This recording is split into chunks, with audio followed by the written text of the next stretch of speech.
Yan guys, di makaya guys. Gisa tagulay guys. Opo. Sayote. Opuan sayote. Cabbage, kalabasa, pork guys. Tutuman. Kaway ko sa mga binignit nila guys. Mag-isa na lang kuhok. Kulay. Thanks for watching. Bye. Ko muna ang aking pork guys. Para sa ating ginasyang gulay. Yan, para toasted siya guys. Mabango. Yan. Palambutin ko muna yung aking sahog guys. Saka yung kalabasa, pupo at sayote na next. Yan, baka di pa malambot yung aking pork. Gisado ulit tayo guys. Parang sapsoy na kulang din. Meron ako celery guys. Sarap yan. Ayan na ang ating gulay. Ayan, maglabas na yan siya ng sabaw sa ating gisadong gulay. Ayan.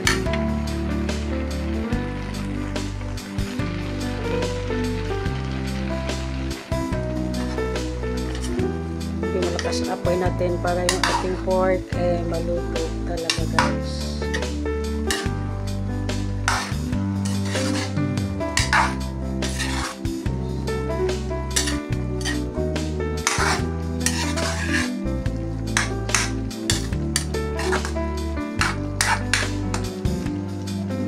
Na ang ating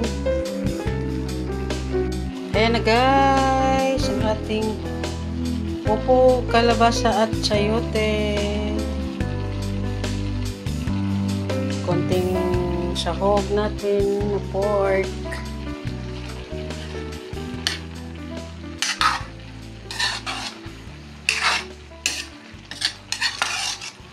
gulay-gulay po tayo.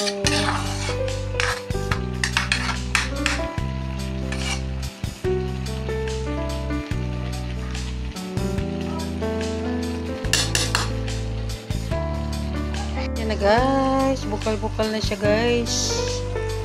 Ito ang gusto ng nanay, may sabaw, opo, sayote at kalabasa.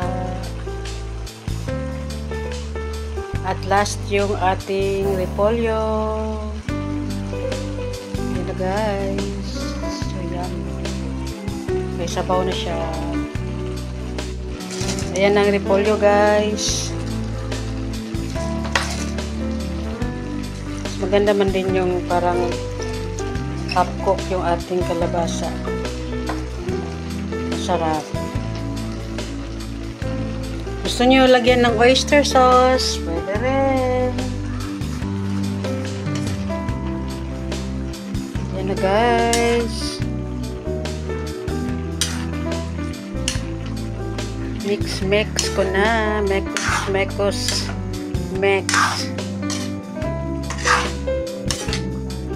Tamang-tama at masigla pa yung ating kalabasa guys.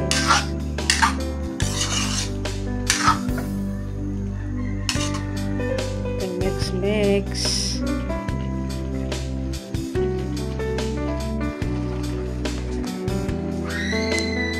Yan na. Early kami kakain.